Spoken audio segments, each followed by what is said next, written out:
നമസ്കാരം, news prime മലയാളത്തിലേക്ക് സ്വാഗതം. ജോയിന്റ് പാർലമെന്ററി കമ്മിറ്റി അഥവാ JPC നിലവിൽ ഏറ്റവും ശക്തമായി വന്നതോടുകൂടി നരേന്ദ്രമോദിയുടെ ഹിഡൻ അജണ്ടകൾ നടപ്പിലാക്കുക ദുർഘടം പിടിച്ച കാര്യമായി മാറുന്നു.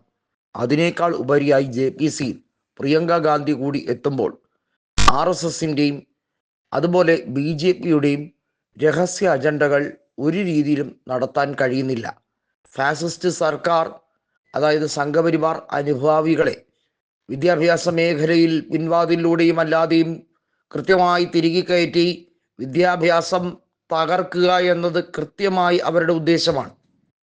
അതിനായി ഉന്നത വിദ്യാഭ്യാസ സ്ഥാപനങ്ങളിൽ ബഹുഭൂരിപക്ഷം വരുന്ന സീറ്റുകളിലും സംവരണ സീറ്റുകളിലും അതുപോലെ തന്നെ കൃത്യമായും പിന്നാക്ക, ദളിത്, ട്രൈബൽ വിഭാഗത്തിലുള്ളവർക്കും അവർക്ക് അർഹതപ്പെട്ട സ്ഥാനമാനങ്ങൾ നൽകാതെ അവരെ വേട്ടയാടുന്ന ഒരു സ്വഭാവം ഇവിടെ കാണുകയാണ്. 2014 തൊട്ട് 2023 വരെ മദ്രാസ് IITയിൽ നിയമിതരായ 610 പ്രൊഫസർമാരിൽ 514 പേർ ഉന്നത ജാതിയിൽ ഉള്ളതാണ്, അതായത് ചാതുർവർണ്ണയത്തിൽപ്പെട്ടവരാണ് എന്നുള്ളതാണ്. ഇവിടെ ഇവരുടെ സനാതന ധർമ്മം, ഇവരുടെ മനുസ്മൃതിയാണ് കൃത്യമായി നടപ്പിലാക്കാൻ ശ്രമിക്കുന്നതെന്ന് രാഹുൽ ഗാന്ധി പറഞ്ഞപ്പോൾ അതിനെ പരസ്യമായി കളിയാക്കിയിട്ട് പറഞ്ഞു, ഞങ്ങൾ രാഷ്ട്രപതിയായി ദ്രൗപദി മുർമുവിനെയാണ് തിരഞ്ഞെടുത്തിരിക്കുന്നത്, അതിനുവേണ്ടിയാണ് ഞങ്ങൾ പരമാവധി ശ്രമങ്ങൾ നടത്തിയത്, നിങ്ങൾ അതാണോ ചെയ്തത്? ഇത്തരത്തിലുള്ള ഒടിഞ്ഞ ചോദ്യങ്ങളാണ് ചോദിച്ചുകൊണ്ടിരുന്നത്. വാസ്തവത്തിൽ എന്തിനാണ് രാഷ്ട്രപതിയെ തിരഞ്ഞെടുത്തത്? പുതിയ പാർലമെന്റ് ഉദ്ഘാടന ചടങ്ങിൽ നിന്ന് രാഷ്ട്രപതിയെ മാറ്റി നിർത്താൻ കാണിച്ച ആ വൃത്തികേട് എത്രമാത്രം സങ്കുചിത ചിന്താഗതിയുടെ അടിസ്ഥാനത്തിലാണ് എന്നുള്ളത് എടുത്തു പറയേണ്ടതാണ്. കഴിഞ്ഞ 10 കൊല്ലത്തിൽ IIT, IIM തുടങ്ങിയ വിദ്യാഭ്യാസ സ്ഥാപനങ്ങളിൽ വലിയ തോതിലുള്ള പീഡനം സഹിക്കവയ്യാതെ പിന്നാക്ക വിഭാഗത്തിലുള്ള വിദ്യാർത്ഥികൾ പഠനം ഉപേക്ഷിച്ചു പോയതുൾപ്പെടെയുള്ള കണക്കുകൾ പ്രിയങ്ക ഗാന്ധി JPCയുടെ മുന്നിലാകെ വെക്കുകയാണ്.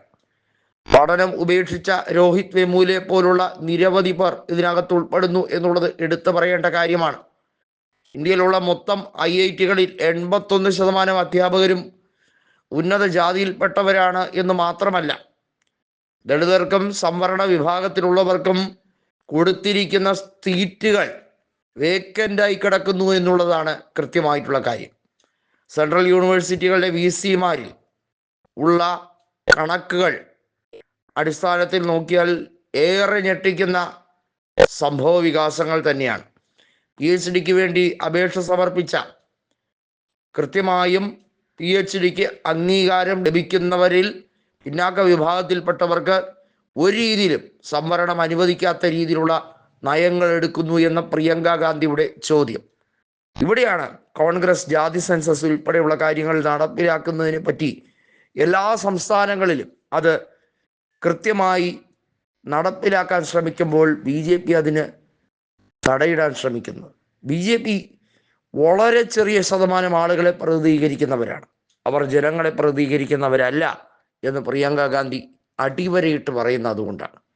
അവർ കൃത്യമായി ചാതുർവർണ്ണയത്തിലും മനുസ്മൃതിയിലും വ്യക്തമായി നിലകൊള്ളാൻ നിൽക്കുന്നവരാണ്. അവർക്ക് ഭരണഘടനയോട് പുച്ഛമാണ്, BR അംബേദ്കറോട് പുച്ഛമാണ്. അത് അമിത്ഷാ കൃത്യമായി അദ്ദേഹം പരസ്യപ്പെടുത്തിയ കാര്യം തന്നെയാണെന്ന് പ്രിയങ്ക ഗാന്ധി പറയുന്നത് കൊണ്ടാണ്. അമിത്ഷാ പറഞ്ഞത്, നിങ്ങൾ എന്തിനാണ് അംബേദ്കറുടെ പേര് വീണ്ടും വീണ്ടും പറയുന്നത്? പകരം ജയ് ശ്രീരാമെന്നോ ഈശ്വരന്റെ നാമമോ വിളിച്ചാൽ സ്വർഗമെങ്കിലും കിട്ടില്ലേ എന്ന പരസ്യ പ്രസ്താവന നടത്തി അതിൻ്റെ ഉദാഹരണം തന്നെയെന്ന് പ്രിയങ്ക ഗാന്ധി വ്യക്തമാക്കുമ്പോൾ കൃത്യമായി പ്രിയങ്ക ഗാന്ധി JPCയിൽ ചടുലമായ നീക്കം നടത്തുകയാണ്. BJPയുടെ ഒരു അജണ്ടയും നടക്കില്ല എന്ന് ഉറപ്പിക്കാനാണ് പ്രിയങ്ക അവിടെ എത്തിയിരിക്കുന്നത്.